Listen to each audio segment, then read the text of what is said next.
athletic and talented and long, and that arena is far and away the toughest arena that we play in, with the noise, and they get 18, 19,000 in there, and to overcome all that, the travel, the lack of preparation, coming off an emotional game at home, to get it done is, I thought it was remarkable by our guys. And I'm wondering, watching Will Foster against Memphis on Saturday, is that what you envisioned getting from him, those types of minutes and effort from him, right?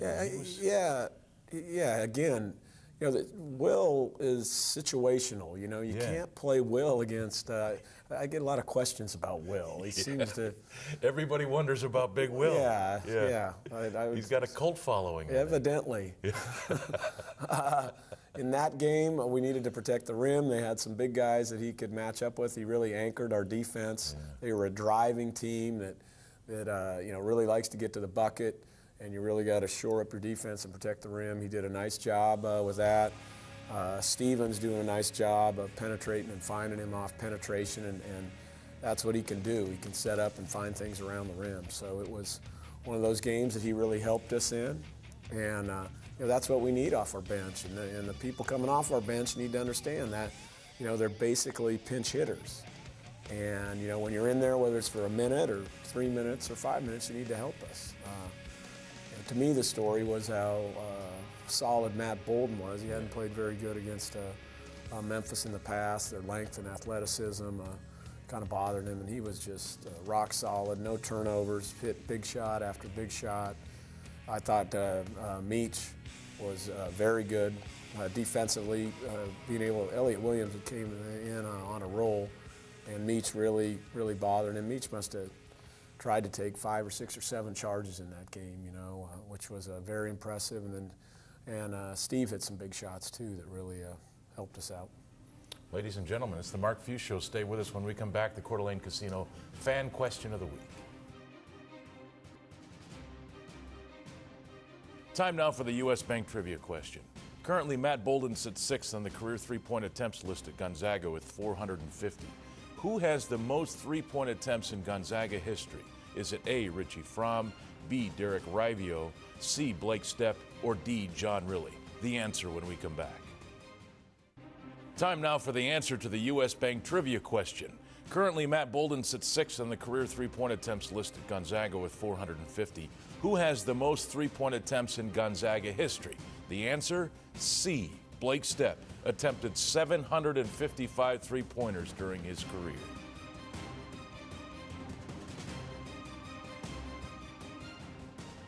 And welcome back to the Mark Few Show. Time now for the Coeur d'Alene Casino Fan Question of the Week. And Coach, kind of a fashion question here. Great. Yeah, we've seen Bruce Pearl wear a bright orange suit. We've seen Roy Williams put on a powder blue on the sidelines, and Rick Pitino stun everyone with a white suit. In fact, we saw Ray Giacoletti with a red suit when he was at Utah, in fact, as well. What are the chances we'll see you in a Gonzaga red or blue suit to show your wardrobe skills? Scott in Seattle writing here. 0. Simply, right? All right, we'll be right back.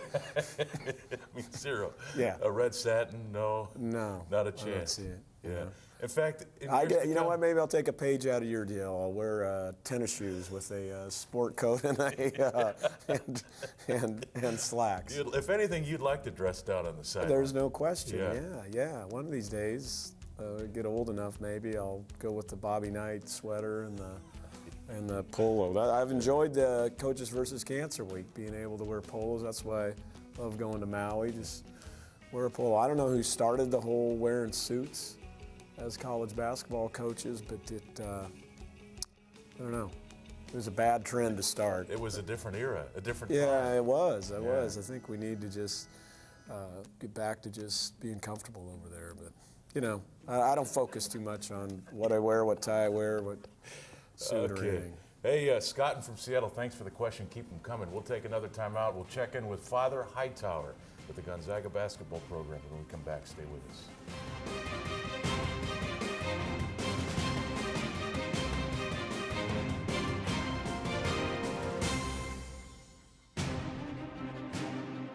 It's a lot of fun to sit on the bench with these guys. They're a group of talented young men who are in a position on a national stage to showcase the gifts and talents they've been graced with. And so to be around them as they do that, and to be around coaches who are also gifted and talented and are real students of the games themselves, to see them convey and to educate and to teach, that can be a lot of fun.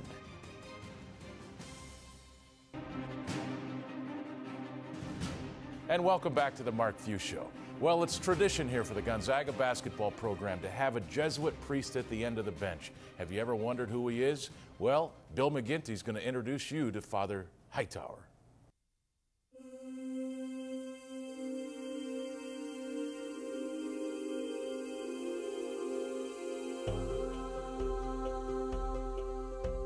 Gonzaga is sacrifice. Gonzaga is dedication. Gonzaga is faith and focus. But it's to remind the students that everything we do at Gonzaga is pointed towards ad majorem Dei gloriam, the greater glory of God. We're going to do the best we can do, no matter what.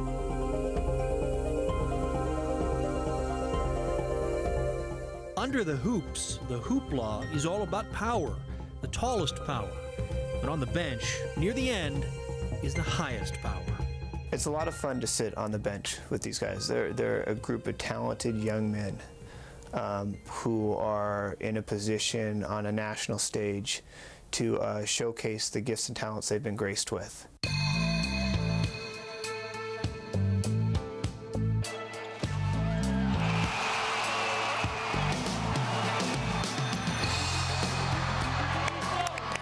The best seat belongs to Father Craig Hightower, the spiritual coach of the team, and on game days, the kennel.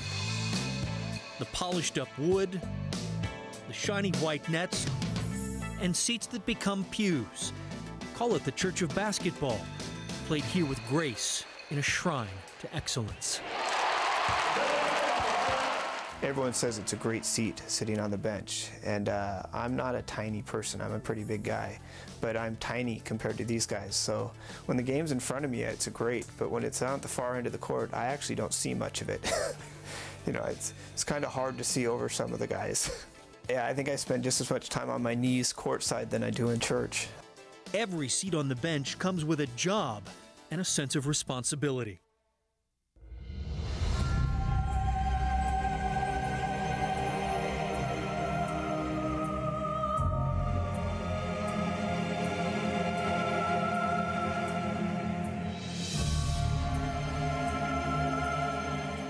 Father Hightower's mission is to bless the kennel before every game, under the eyes and the power of a specially made crucifix. It speaks of devotion to God, team, and community. God does care that you use the gifts of your creation responsibly, and that you use them to your fullest ability. There's for the double team. Got around it!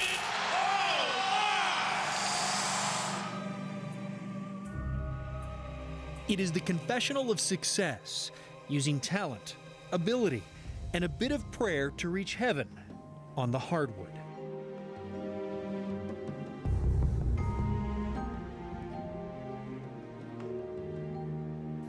Okay, Coach, it's Father Hightower now. It was Father Tony Lehman in the past. Talk about a Jesuit priest being at the end of the bench, and does it impact the kids? Oh, yeah, I think it does. I mean, I think it's somebody that's there for him to talk to about non-basketball things, and can be about faith, can be about anything.